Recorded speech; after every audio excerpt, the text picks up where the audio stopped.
नमस्कार, आप देख रहे हैं हम लोग और मैं हूं नगमा। और आज हम लोग में कुछ अच्छी खबर, इन कोरोना और तमाम तरह के हादसों के बीच में कुछ अच्छी कहानियां भी सामने आती हैं जो आपको प्रेरित कर जाती हैं। और ऐसे ही 5 लोगों से हम आपको मिलवाएंगे।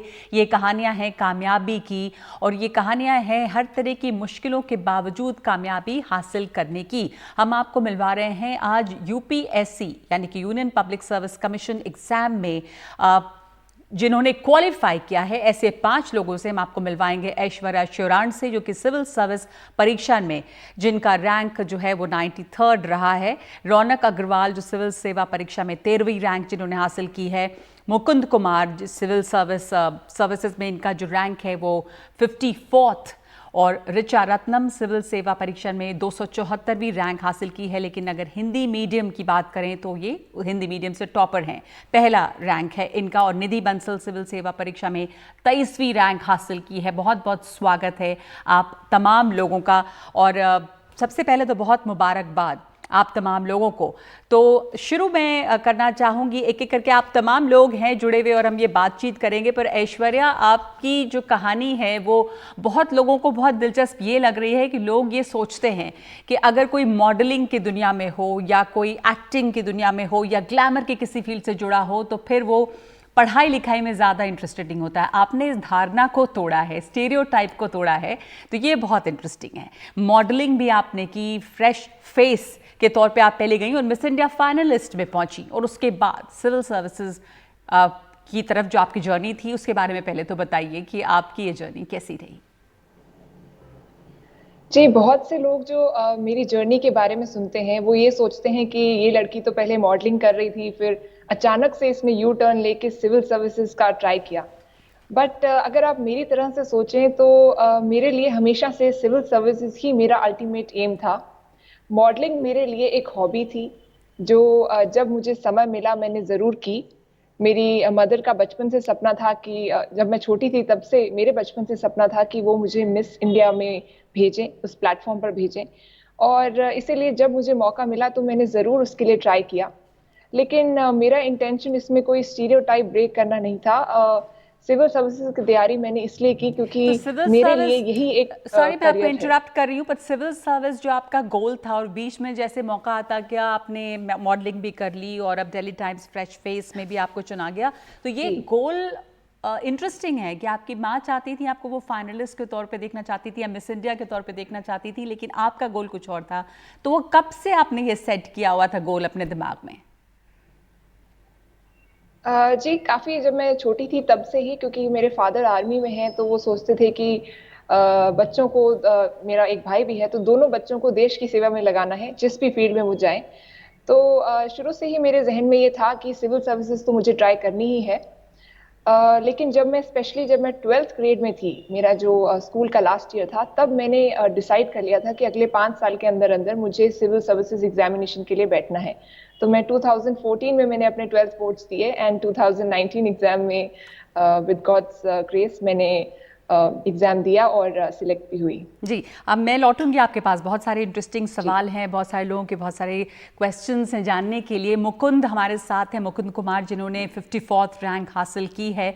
और मुकुंद, आपके बारे में अगर कोई अब गूगल करे तो यही अब सबसे पहले बात आती है कि आप मधुबनी के दरअसल रहने वाले हैं और आप एक किसान के बेटे हैं।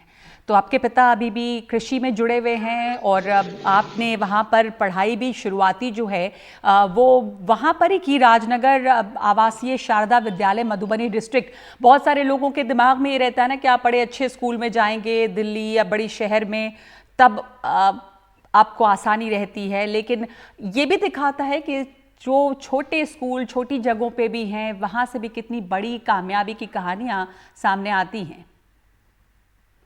जी मैम, सबसे पहले मैं आपको थैंक यू बोलना चाहूँगा कि आपने हमें ये प्लेटफॉर्म दिया अपनी बातों को व्यक्त करने के लिए। तो ये तो एक अवधारणा है मैम कि लोग जो है गांव से निकल के इतने बड़ी परीक्षा नहीं कर पाएंगे या काफ़ी कठिनाई आएगी। पर मेरा मानना है कि अगर कोई कठिन प्रयास करे, मेहनत करे, तो वो बिल्कुल देश के किसी को सफलता से किया जा सकता है और सफल हो सकता है। इसके इसके अलावा मैम जी मैंने शुरुआती पढ़ाई गांव से ही किया था, अपने ही रीजन मधुबनी से रह के किया था। और उसके बाद मैंने सैनिक स्कूल के कंपटीशन में पार्टिसिपेट किया और क्वालिफाई किया।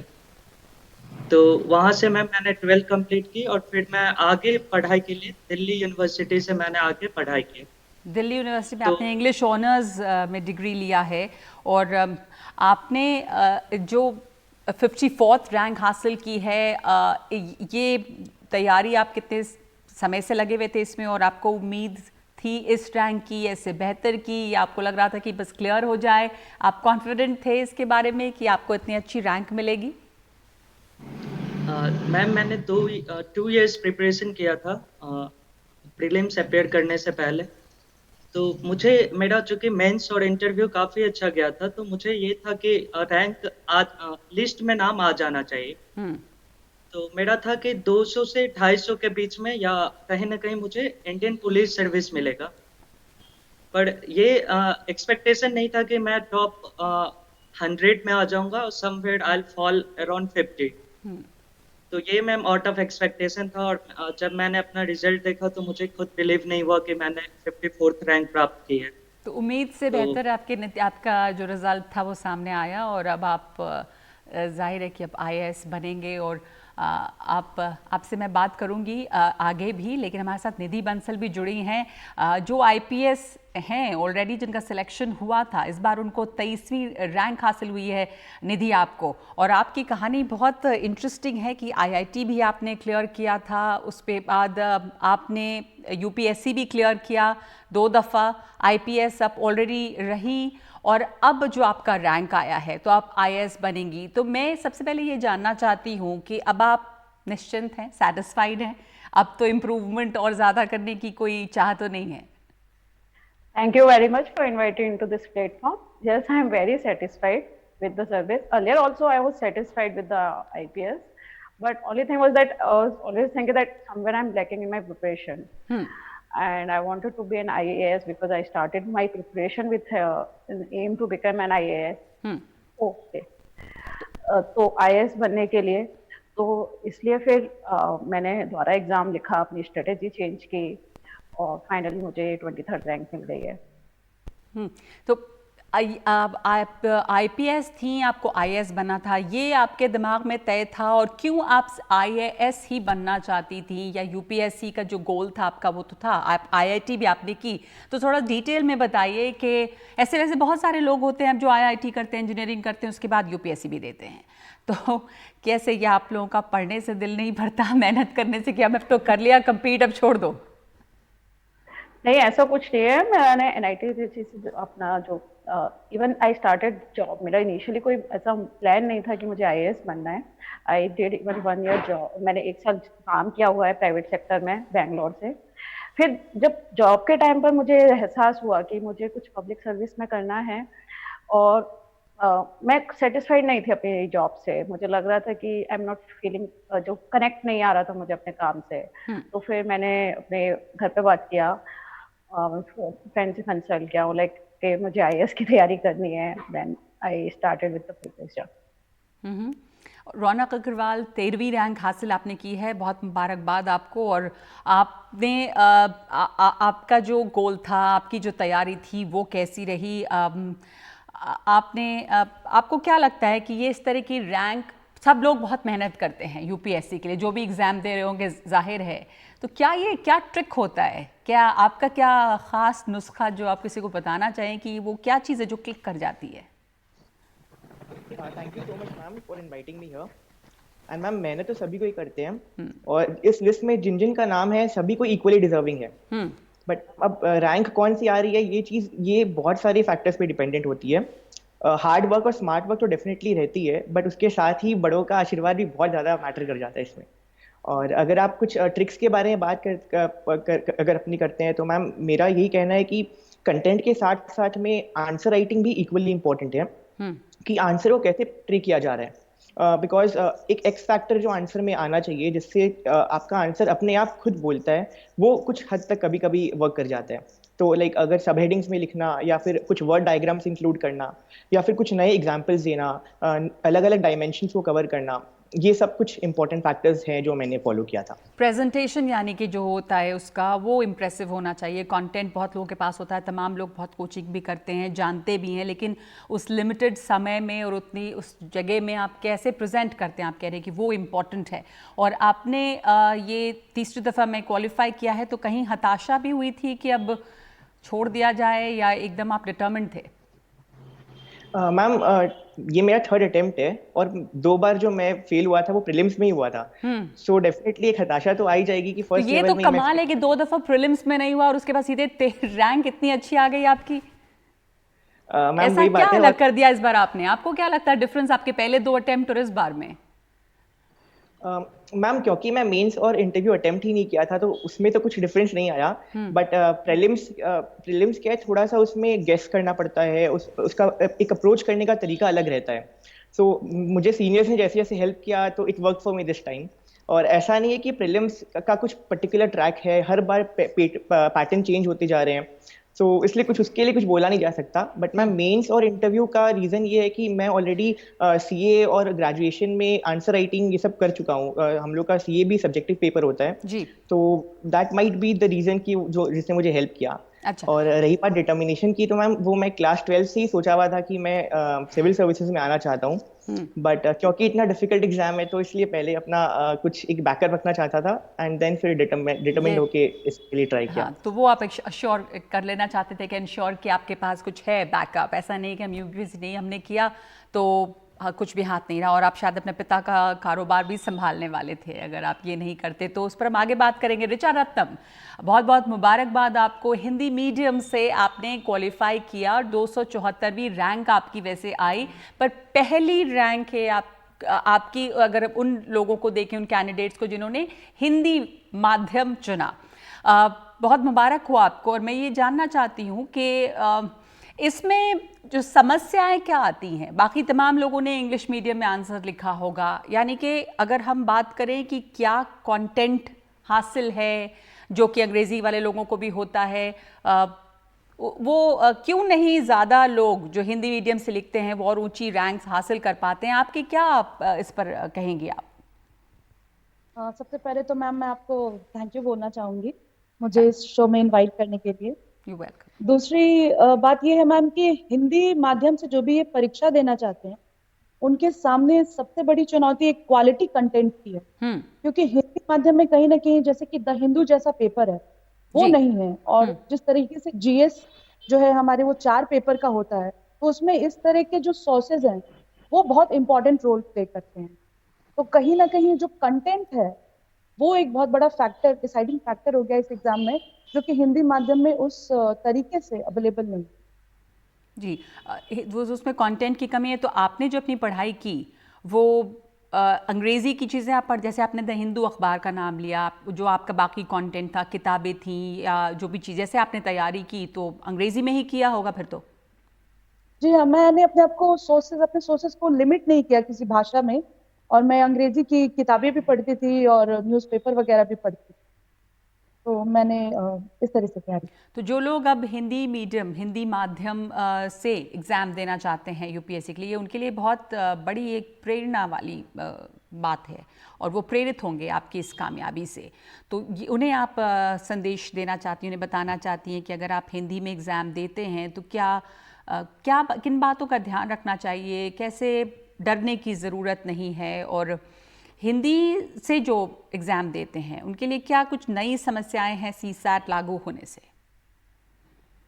मैम एक्चुअली मेरा बैकग्राउंड इंजीनियरिंग का था, तो मुझे सीसैट में बहुत प्रॉब्लम नहीं हुई। लेकिन हाँ, मैं ये जरूर कहना चाहूंगी कि जो भी हिंदी माध्यम के परीक्षार्थी हैं तो उन्हें भी अपने होराइजन को थोड़ा और बढ़ाने की जरूरत है।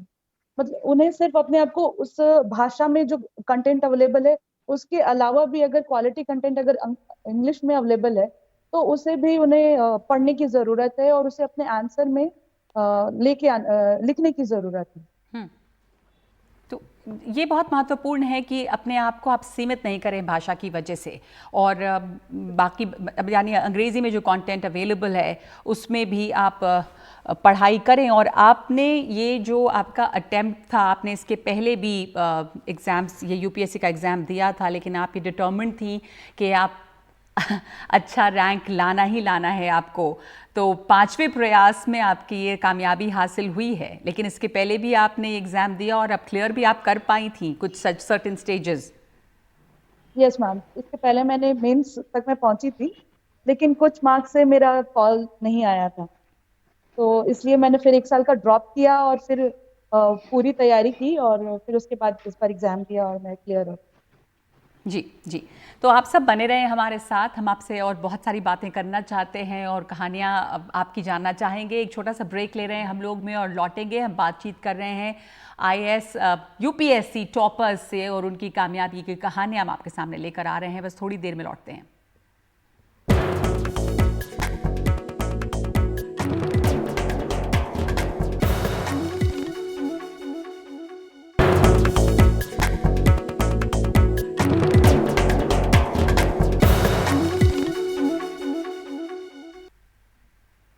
आप देख रहे हैं हम लोग और हमारे साथ जुड़े हैं वो तमाम लोग जिन्होंने हाल में ही बड़ी कामयाबी हासिल की है यूनियन पब्लिक सर्विस कमीशन में, और अब ये भावी आईएएस आईपीएस हमारे साथ इस वक्त जुड़े हुए हैं। अब मैं आप लोगों से एक एक करके ये सवाल का जवाब जानना चाहती हूँ छोटे में ही कि यूपीएससी एग्ज़ाम जो है उसका अभी भी कितना क्रेज़ या कितना चार्म बचा है, क्योंकि एक दौर था जब बहुत ज़्यादा क्रेज़ था। अब बहुत सारे जो युवा हैं, बहुत अपॉर्चुनिटीज़ नई आई हैं और अलग अलग मौके हैं, अलग अलग तरह के काम करना चाहते हैं। मुकुंद, मैं आपसे अगर शुरू करूं तो आपको क्या ऐसी चीज़ इसमें बहुत अच्छी लगती, क्यों आप यूपीएससी करना चाहते थे, और वो भी आपने बिहार काडर चुना, 54 रैंक आपका हासिल हुआ है, तो ये क्यों? जी मैम, तो मैम यूपीएससी जो है ये एक ऐसी एग्जाम है जो आपको एक प्लेटफॉर्म देती है जिसके तहत आप जो है बहुत सारे फील्ड पे काम कर सकते हैं। For example ma'am, if I give my on example, मैंने 54वां रैंक हासिल किया और अगर मैं आईएएस बनता हूँ तो मैं तमाम सारे क्षेत्रों में काम कर सकता हूँ, चाहे वो शिक्षा हो, स्वास्थ्य हो, एग्रीकल्चर हो और गरीबी हटाना हो, चाहे बेरोजगारी को हटाना हो। तो मैम ये एक ऐसी परीक्षा है जो कि आपको बहुत सारे जो है ऑथोरिटी देती है, जिसके तहत आप जो है लोगों में पॉजिटिव चेंज ला सकते हैं, ग्राउंड रियलिटी बदल सकते हैं। तो ma'am since I am from rural background, गांव से होते हुए हमेशा मैंने प्रॉब्लम को बहुत नजदीक से देखा है, लोगों को कहीं ना कहीं फेस करते हुए भी देखा है। तो मेरा हमेशा से था कि मैं भी कुछ कंट्रीब्यूट करूं, मैं भी कुछ लोगों के बीचों में जाके पॉजिटिव बदलाव लाऊं, और आईएएस हमें ये प्लेटफॉर्म प्रोवाइड करती है मैम। तो आपको लगता है तो कि यही मेरा अथॉरिटी की पोजीशन में आप रहेंगे तो आप सकारात्मक बदलाव ला सकते हैं? और क्या ऐसी चीज़, जैसे बिहार में आप ग्रामीण इलाके से हैं, और अगर हम बिहार राज्य की बात करें तो अभी हमने हाल में देखा, चाहे वो कोरोना हो, चाहे वो बाढ़ हो, और जिन समस्याओं से बिहार जूझ रहा है, तो वहाँ की स्वास्थ्य सेवा और जो चरमराई भी व्यवस्था सामने आई है उसको लेकर बहुत आलोचना हुई। राजनीति को अगर हटा दें तो भी हकीकत है, तो विकास के नाम पर, सुविधाओं के नाम पर क्या सकारात्मक बदलाव या समस्याएं वो कौन सी हैं जो आपके मन में है, जिसको आप हल करना चाहेंगे? मैम 2 सेक्टर हैं जो कि that is very close to my heart. एक तो मैम शिक्षा है और एक स्वास्थ्य है। मेरा मानना है कि हमारी समाज इन्हीं 2 पिलर पे जो है खड़ी रहती है, और अगर हम इन 2 पिलर को मजबूत कर दें तो ओवरऑल सोसाइटी बहुत पॉजिटिव हो जाएगी। जी। इसके अलावा मैम मेरा मानना है कि केंद्र सरकार की और राज्य सरकार की बहुत सारी स्कीम्स हैं जिनको अगर हम बहुत अच्छे से लागू करें, मैं ये नहीं कह रहा हूँ मैम कि पहले से लागू नहीं हो रहा है, और अगर हम और उसको इंटेंसिटी से लागू करें तो हम बहुत सारे पॉजिटिव बदलाव ला सकते हैं। जी ऋचा, तो और मैं एक बार मुकुंद, ऋचा से भी ये सवाल पूछना चाहती हूँ। ऋचा रत्नम भी बिहार से हैं, सिवान, छपरा, इन इलाकों में किस बाढ़ से हम देख रहे हैं ऋचा की जूझ रहा है। आपके लिए क्या चुनौतियाँ होंगी, या क्या आपके जहन में, अगर आप आईएएस आईपीएस यानी यूपीएससी अगर आप क्लियर करती हैं और अगर आप एडमिनिस्ट्रेटिव पोस्ट पे होती हैं बिहार जैसे राज्य के लिए, क्या वो चीज़ थी जो आपको अट्रैक्ट करती थी कि आप यूपीएससी ही क्वालिफाई करें? मैम, मैं एक बहुत छोटे से शहर से हूँ और वहाँ पे मैंने देखा है कि बेसिक जो भी सर्विसेज होती हैं वो हमें लेने में बहुत प्रॉब्लम आती है। इसके अलावा जैसे मैम लॉ एंड ऑर्डर की प्रॉब्लम है तो वो रहती थी। तो ये सब इन सब चीजों ने कहीं ना कहीं मुझे बहुत इंस्पायर किया। और इसके अलावा मैंने खुद व्यक्तिगत रूप से कहीं ना कहीं देखा कि प्रशासन जो है जब वो बहुत अच्छे से काम करता है जी तो किस तरह से लोगों के जीवन की गुणवत्ता में सुधार लाता है। जी तो that was the real inspiration. वो ही एक कि जो है मेरे लिए प्रशासन बहुत अच्छी बड़ा तरह से मोटिव। काम करे और लोगों के जो जिंदगी की जो क्वालिटी है, जो गुणवत्ता, उसको आप बढ़ाएं। ऐश्वर्या और निधि भी हमारे साथ हैं, रौनक हमारे साथ हैं। ऐश्वर्या, जो अभी मैं बात कर रही थी कि जो नई जनरेशन है उसको अब कहीं ये दिखता है कि थोड़ा क्रेज़ जो था यूपीएससी का वो कुछ कम भी हुआ। अपॉर्चुनिटीज़ बहुत हैं, ऑल्टरनेटिव करियर कई हैं, तो बहुत सारे यंगस्टर्स जो हैं अब दूसरी राहों पे भी जा रहे हैं। पर क्या सिर्फ आपको लगता है कि बीच में ऐसा लगता था कि छोटे शहरों में इसका चार्म ज़्यादा रह गया यूपीएससी का, पर क्या है आपके लिए, क्यों यूपीएससी जो है वो इतना आपको लुभाता था कि आपने मॉडलिंग, ये दुनिया और भी आपके साथ अपॉर्चुनिटीज थी वो छोड़ के ये रास्ता चुना? जी देखिए नगमा जी, वैसे तो इस देश का हर नागरिक देश की सेवा में कंट्रीब्यूट कर सकता है, वो किसी भी फील्ड में जाए। लेकिन यूपीएससी एंड सिविल सर्विसेज की जो बात करें हम, ये एक ऐसा प्लेटफॉर्म है जिसके थ्रू आप डायरेक्ट गवर्नेंस स्ट्रक्चर के अंदर आ जाते हैं। आप में वो डिसीजन मेकिंग पावर आ जाती है कि आप सोसाइटी के लिए डायरेक्टली एंड इमीडिएटली कुछ कर सकें। तो आई थिंक ये जैसे मुकुंद जी ने भी बताया एंड ऋचा जी ने भी बताया कि आप इस एग्जाम के लिए देश के किसी भी कोने से प्रिपेयर करके सिविल सर्विसेज में आइए। और ये एक ऐसा एग्जाम है, ये एक ऐसी सर्विसेज है जिसके थ्रू आप एक्चुअल में लोगों से जुड़ सकते हैं, लोगों की डायरेक्टली सेवा कर सकते हैं। और तो जो क्या बेसिक आपका सर्विसेज फोकस होगा, अगर आप मतलब किस तरह की सेवा आप करना चाहती हैं? कोई एक चीज़ है जो आपके जहन में है कि मैं अगर ये पोजीशन ऑफ अथॉरिटी पे रहती हूँ तो ये बदलूंगी? क्योंकि मुझे ये पता है कि आपसे इंटरव्यू के दौरान शायद खाप पंचायत में भी सवाल पूछा गया था, क्योंकि आप राजस्थान से हैं, जाट कम्युनिटी से हैं, जहाँ पर ये समस्या है, जेंडर इनइक्वालिटी की बात करते हैं हम, औरतों की जो पोजीशन है उस समाज में बहुत बराबरी की नहीं है, उस पर क्या आपका सोचना है? जी देखिए, अगर मैं बात करूं जो हमारे नदर्न इंडिया में जो सिनेरियो है, राजस्थान, हरियाणा, काफी चेंज आया है। लेकिन अभी भी एक तरह से एक साइकिल ऑफ एक्सप्लॉइटेशन है जो लड़कियां फेस करती हैं। इन्फेंटिसाइड, फीटिसाइड, आधे टाइम तो वो बॉर्न ही नहीं हो पाती हैं, उन्हें पैदा नहीं होने दिया जाता है। फिर उनकी पढ़ाई में प्रॉब्लम आती है, जल्दी शादी कर दी जाती है। तो किसी भी स्टेप में उनका खुद का डिसीजन नहीं होता है। तो मुझे ऐसा लगता है कि जो विमेन एम्पावरमेंट का जो इशू है वो मेरे दिल के बहुत ही करीब है। अगर आत्मनिर्भर इस देश की हर महिला बन सके तो मेरे को लगता है कि हमारा देश बहुत आगे निकल जाएगा। आज जितना देश हमारा अच्छा कर रहा है उससे कई ज्यादा। तो मुझे लगता है इस देश की जो 50% पॉपुलेशन है लड़कियों की, महिलाओं की, वो अभी भी कहीं ना कहीं एक सोसाइटी के बनाए हुए पिंजरे में कैद है। और अगर हम उस एनर्जी को हम यूटिलाइज कर सकें, उस पोटेंशियल को हम यूटिलाइज कर सकें, तो इससे अच्छा देश के लिए और कुछ भी नहीं हो सकता। जी, छोटा सा एक ब्रेक वापस ले रही हूँ मैं हम लोग में, और लौटूंगी हमारे पास बातचीत करने के लिए अभी और भी बहुत सारे सवाल हैं, तो इस छोटे से ब्रेक के बाद लौटती हूँ।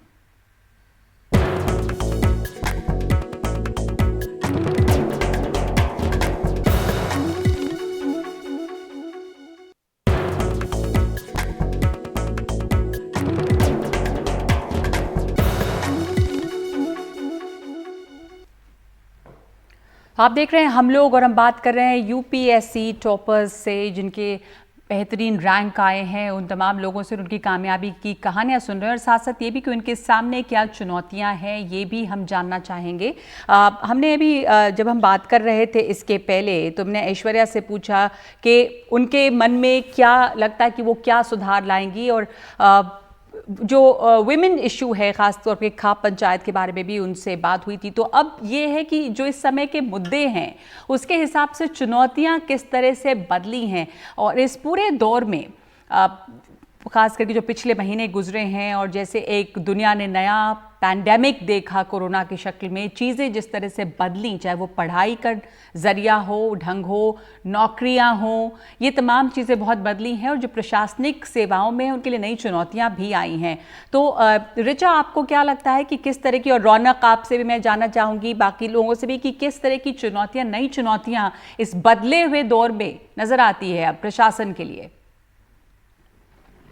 मैम, सबसे पहले तो कोरोना जैसी जो महामारी है उससे निपटने में जो प्रशासन की जो भूमिका है वो बहुत महत्वपूर्ण हो गई है। जिस तरह से हमने अभी माइग्रेंट लेबर्स का देखा इशू, इसके अलावा जैसे अभी बिहार में जैसे कोरोना के साथ बाढ़ की भी आपदा आ गई है, तो ऐसे में प्रशासन के लिए बहुत बहुत चुनौतीपूर्ण हो गया है कि वो बाढ़ के लिए राहत शिविर भी चलाए और साथ में वहां पे कोरोना महामारी को फैलने से भी रोके। इसके अलावा जैसे जो विधि व्यवस्था की बात है, जो पुलिस एजेंसी है, तो उनके लिए इस महामारी के दौर में अपने आप को सुरक्षित रखते हुए और पूरी इस पुलिसिंग को लागू करना और लोगों को उसकी हिफाजत करना, वो एक उनके लिए एक अहम जी रौनक, चुनौती बनता है। जो इम्प्लीमेंटेशन है उसमें, जैसे कि ऋचा भी पहले भी इन्होंने कहा था कि इम्प्लीमेंटेशन, जो चीज़ें लागू होनी चाहिए, पॉलिसीज बन जाती हैं, लेकिन कैसे वो ज़मीनी स्तर पे लागू होती हैं एक बड़ी चुनौती होती है। आप अब आने वाले दिनों में आप इस प्रशासनिक सेवा में बहुत ही आपने ऊंचा रैंक हासिल किया है और आप इसके बीच में होंगे, तो क्या आपको लगता है कि जो आपने देखा अब तक उसमें कुछ बदलाव कार्यशैली में, इम्प्लीमेंटेशन की समस्याएं जो रहती हैं, या क्या नई चुनौतियां नजर आती हैं आपको? मैम, सिविल सर्वेंट्स को परमानेंट एग्जीक्यूटिव बोला जाता है, तो इसका अल्टीमेट मतलब यही हुआ कि जो पॉलिसीज बन जाती है उनको कैसे एग्जीक्यूट किया जाता है, इम्प्लीमेंट कैसे किया जाता है। और जो कोरोना का जो अभी पैंडेमिक अभी जो चल रहा है हमारे देश में, और ना ही कोरोना, मतलब कोई भी जो भी प्रॉब्लम्स है उसके लिए पॉलिसीज बन जाती हैं, उसके लिए स्ट्रक्चर्स बन जाता है, बट जो मेन स्ट्रक्चर में घुस के जो इम्प्लीमेंटेशन का जो चक्रव्यूह है वही मेन इंपॉर्टेंट चीज़ है। और मैम, अभी तो हम लोग, ये हमारा से फर्स्ट स्टेज है, अभी जो क्लियर किया है उसके बाद आगे जो मेन लड़ाई अभी आगे लड़नी है। एंड जो सब लोग बोलते हैं कि पॉलिसी पैरालिसिस या फिर इम्प्लीमेंटेशन प्रॉब्लम्स, ये चीज़ अगर उसमें मैं अपना छोटा सा भी जो भी कंट्रीब्यूशन दे सकूं, वही मेरे लिए बहुत बड़ी बात होगी। चाहे उसमें गरीबों की मदद करना हो, चाहे फिर इकोनॉमी को बेटर करना हो, चाहे बेटर कभी ऐसा लगा है आप लोगों को, आपने पहले, आपके गुरु भी होंगे कुछ लोग, आप जिनसे बात करते होंगे या आप इंस्पायर्ड जिनसे रहे होंगे, कि जब शुरुआत में लोग बातें करते हैं पर एक बार आप नौकरी में चले जाते हैं तो ये जो गोल होता है, जो लक्ष्य होता है और जो आइडियोलॉजीज होती हैं, वो प्रैक्टिकलिटीज, व्यवहारिकता के सामने कहीं पीछे छूट जाती हैं? मैम, एक कोटेशन है जिसको मैं हिंदी में बोलता हूँ कि जो जितने भी कैरेक्टर और व्यूज होते हैं ना, वो अगर कांस्टेंट रहे तो ही सही कैरेक्टर होता है। अगर वो सिचुएशंस के हिसाब से चेंज कर जाए, जो मूल कैरेक्टर है अगर वो चेंज हो जाए, आपको क्या लगता है, आप तो आईपीएस, आपने ट्रेनिंग भी की, आप आईपीएस में गई हैं, आप आईएएस में आ रही हैं, कि जो आपके लक्ष्य होते हैं, जो आपकी आइडियल्स होती हैं, आदर्श, वो उसके बाद में कितने लोग, निधि, वो उस पर अड़े रह सकते हैं और उस हिसाब से काम करते हैं? क्या आपको लग रहा है?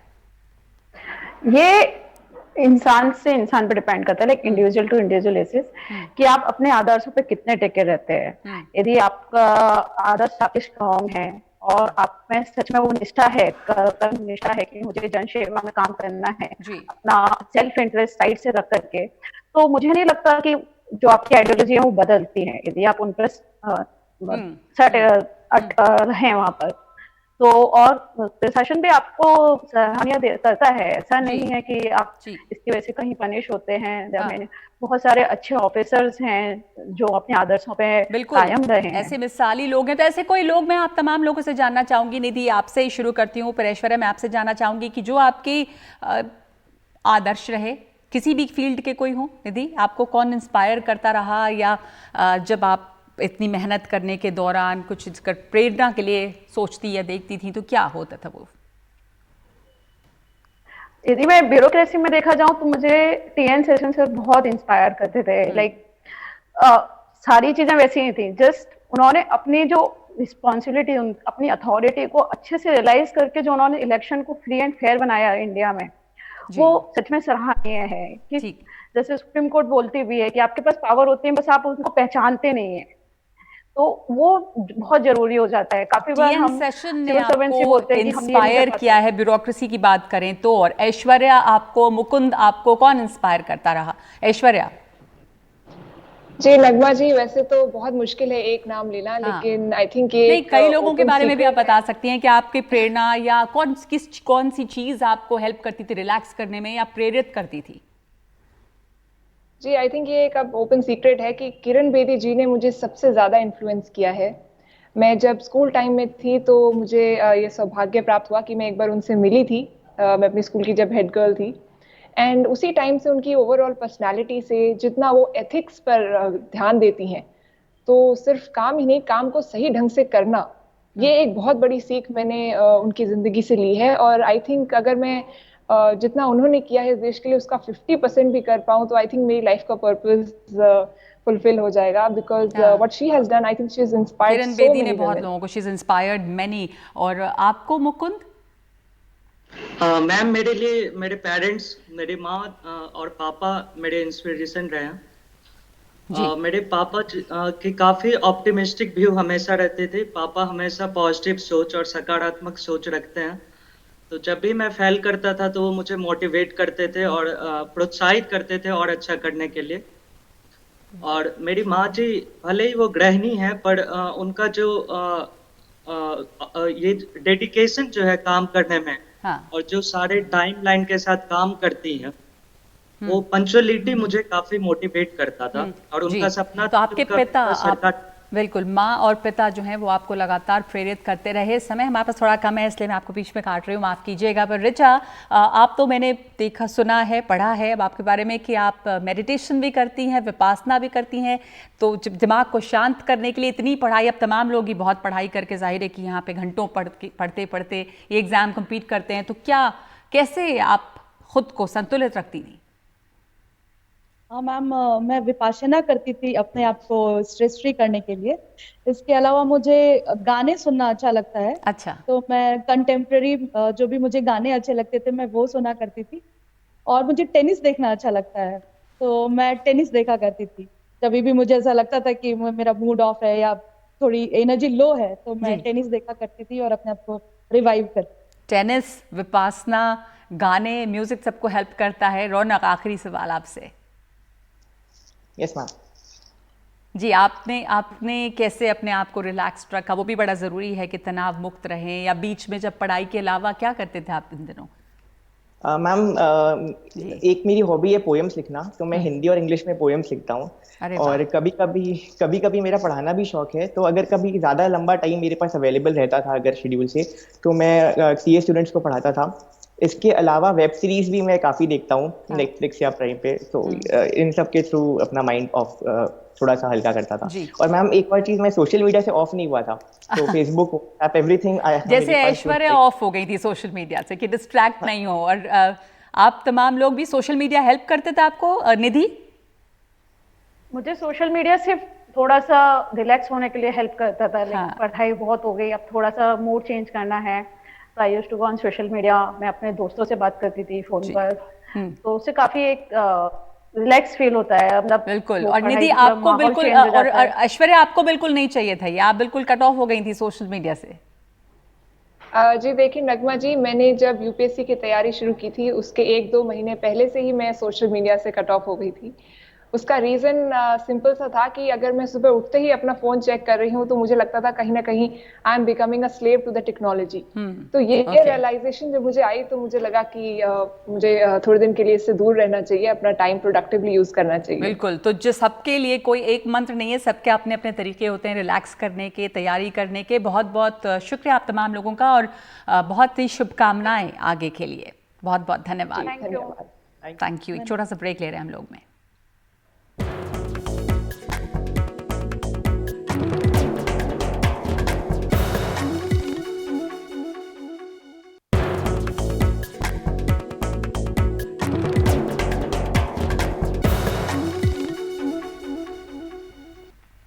तो आप देख रहे थे हम लोग, जिसमें हमने अभी बात की तमाम उन लोगों से जिन्होंने यूनियन पब्लिक सर्विस कमीशन की परीक्षा जो होती है उसमें बड़ी कामयाबी हासिल की है, बहुत अच्छे रैंक हासिल किए हैं, किसी ने पहली दफ़ा और किसी ने दूसरी तीसरी अटेम्प्ट में, और ऐसी बहुत सारी कहानियां हैं जहां पर लोगों ने हिम्मत नहीं हारी और हौसला नहीं हारा है।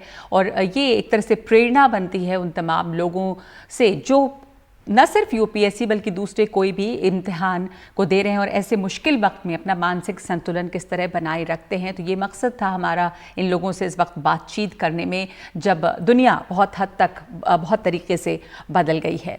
तो आज का हम लोग आपको कैसा लगा आप हमें ज़रूर बताइएगा। आज के लिए इतना ही।